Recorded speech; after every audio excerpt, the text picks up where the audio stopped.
Adani group अगले 5 वर्षों में अपनी देनदारी कम करने की योजना बना रही है। कंपनी के सीएफओ जुगेश इंदर सिंह ने कहा है कि 2027 तक विदेशों से कोई बॉन्ड इशू नहीं करा जाएगा। विदेश में पैसा लेने अदानी ग्रुप नहीं जाएगा। इस बीच ग्रुप घरेलू बाजार में पूंजी जुटाएगा, घरेलू बाजार पर भरोसा करेगा।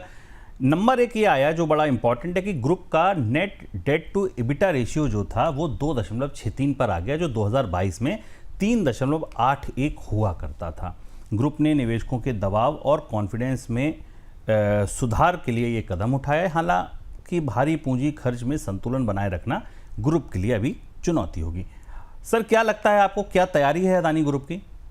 आंकड़ा दिलचस्प है। नेट एबिटा रेशियो कम हुआ पर कुल डेट बढ़ गया है अडानी समूह का। चूंकि एबिटा बढ़ा तो इसलिए डेट में कमी दिख रही है। जो नेट डेट है वो 2.37 लाख करोड़ रुपए के आसपास, 3-7 लाख करोड़ रुपए के आसपास पहुंच गया।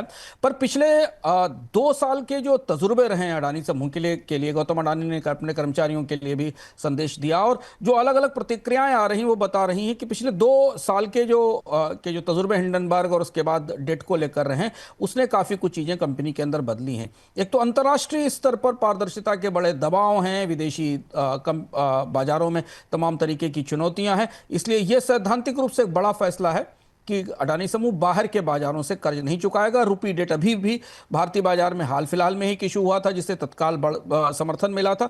दूसरी चीज यह है कि इस तरीके के भी संकेत हैं कि कंपनी अपनी एफिशिएंसी बढ़ाकर कर्ज पर अपनी निर्भरता सीमित करने की कोशिश कर रही है, जिस वजह ताकि खर्च को भी नियंत्रित किया जा सके और कर्ज पर ब्याज की देनदारी कम की जा सके। इस समय रणनीति इसलिए ज्यादा फायदेमंद और उपयुक्त है कि एक तो भारतीय बाजार में ब्याज दरें खासी कम है, बराबर आरबीआई ब्याज दरों में कमी कर रहा है, 100 बेसिस पॉइंट की कमी हो गई है, तो सस्ता कर्ज भी बाजार में मिल सकता है। दूसरा ये कि सरकार एक नई स्कीम पर काम कर रही है बैंकों के साथ, जिसमें निजी कंपनियों को एक बैंक से मिलने वाले जो अधिकतम कर्ज की सीमा है वो भी बढ़ाई जा रही है। अडानी समूह के पास ज्यादातर परियोजनाएं कैपिटल इंटेंसिव हैं, ह्यूज इन्वेस्टमेंट चाहती हैं, खासी लंबे समय की परियोजनाएं हैं और उन्हें कर्ज की जरूरत है। ग्लोबल मार्केट में एल्यूमिनियम की कीमतों में तेजी देखने को मिल रही है। वैश्विक स्तर पर सप्लाई घटी और मांग बढ़ी, इस वजह से कीमतें तेज हो गईं। दुनिया भर में एल्यूमिनियम के सबसे बड़े उत्पादक चीन ने ओवर सप्लाई को लेकर उत्पादन पर कैपिंग का जो लक्ष्य रखा था वह पूरा होने के करीब है। 2017 में शुरू हुए चीन के इस कदम से एल्यूमिनियम की वैश्विक सप्लाई घटी है, जिस वजह से कीमतों में तेजी है। सर, कीमतों में तेजी में चीन किस तरह से शामिल है, कितना शामिल है, क्या माना जाए? कि अंतर्राष्ट्रीय स्तर पर मांग में कमी और मंदी के बीच एक ऐसी मेटल है जो इस तरह चमक रही है, इसमें इतनी तपिश दिखाई दे रही है। एलएमई पर, लंदन मेटल एक्सचेंज पर एल्युमिनियम की कीमत 6 महीने के सबसे ऊंचे स्तर पर पहुंच गई है, जबकि अंतर्राष्ट्रीय स्तर पर आपको मांग में कमी दिख रही है टैरिफ के असर के कारण। चीन और बाकी बड़ी अर्थव्यवस्थाओं में सुस्ती, और इसकी सबसे बड़ी वजह चीन है। चीन दुनिया का सबसे बड़ा एल्युमिनियम प्रोड्यूसर है और उसने 45 मिलियन टन की वार्षिक उत्पादन क्षमता तय की थी, जो अब अपने अधिकतम सीमा तक पहुंच गई है। चूंकि ये सीमा पर्यावरण और बाजार के नियंत्रण के लिए लागू थी, क्योंकि एल्युमिनियम के उत्पादन से पर्यावरण को प्रदूषण होता था और उस वजह से इस सीमा के भीतर ही उत्पादन रखना जरूरी था। चीन दुनिया का 55% एल्युमिनियम उत्पादित करता है और अब ये सीमा पूरी हो जाने के बाद और पुराने संयंत्रों को बदलने की भी एक नई व्यवस्था है चीन में कि पुराने संयंत्र जब प्रदूषण करने लगते हैं तो उनको हटाया जाता है, उनको मिला लिया जाए, तो चीन में उत्पादन बढ़ने की संभावना नहीं है। हालांकि चीन में भीतरी मांग कमजोर है, प्रॉपर्टी मार्केट में डिमांड टूटी हुई है, लेकिन इसके बाद भी अंतर्राष्ट्रीय स्तर पर आपूर्ति में कमी दिखाई दे रही है। पश्चिमी अमेरिका के प्रतिबंधों के बाद जो रूस का एल्युमिनियम है वो यूरोप के बाजार से बाहर निकल गया है।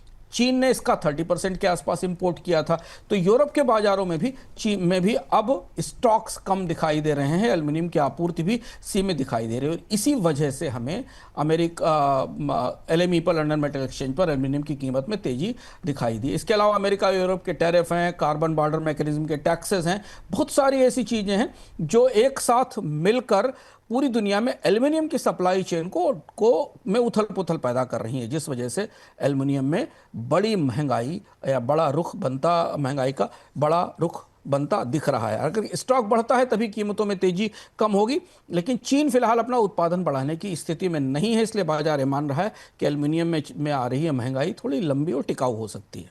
तो सर, कौन से उद्योग प्रभावित होंगे इस महंगाई से? भारत पर क्या असर होगा?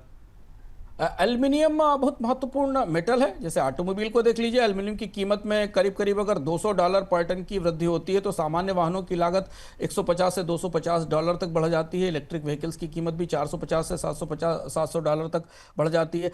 कंपनियां कीमतें बढ़ाएंगी, रिसाइकलिंग पर ध्यान देंगी या डिजाइन में बदलाव करेंगी। पैकेजिंग में एल्युमिनियम का पूरी दुनिया में सबसे बड़ा इस्तेमाल है ऑटोमोबाइल के बाद। पैकेजिंग के लिए जो एल्युमिनियम फाइल्स हैं उनकी कीमतें बढ़ने की संभावना है 2-3 महीनों में, जिससे पेय और खाद्य पदार्थ महंगे होंगे। या तो कंपनियां छूट कम करेंगी या कीमतें बढ़ाएंगी। इसके अलावा कंस्ट्रक्शन में एल्युमिनियम का इस्तेमाल होता है, 10% के आसपास की बड़े प्रोजेक्ट्स की लागत बढ़ने की संभावना है। ग्रीन एल्युमिनियम जो कि पर्यावरण नियमों के तहत बनाया जाता है, जिससे कि पर्यावरण को प्रदूषण कम होता है, उसकी कीमत तो और ज़्यादा तेजी से बढ़ती दिखाई दे रही। रिन्यूएबल एनर्जी में ग्रिड के लिए मेट के और बाकी प्रोजेक्ट्स के इक्विपमेंट्स के लिए भी एल्युमिनियम की डिमांड है। तो ये वो प्रमुख क्षेत्र हैं जहां हमें इसकी बढ़ोतरी दिखाई देगी। भारत में जैसे ऑटोमोबाइल, पैकेजिंग और फूड प्रोडक्ट्स में आने वाले दिनों में कीमतों में बढ़ोतरी दिखाई दे सकती है, और ये वो काउंटर वेट है जो जीएसटी की कटौती को प्रभावित कर सकता है। यानी जीएसटी में जो कमी है दिख रही है वो एल्यूमिनियम की कीमतों में बढ़ोतरी के बाद बराबर हो सकती है। तो इसलिए एल्यूमिनियम की कीमतों का असर भारतीय बाजार पर अगले 2-3 महीनों में आता हमें दिखाई देगा। भारतीय बाजार में भी एल्यूमिनियम की कीमत करीब सितंबर में 1.75% के आसपास बढ़ी है।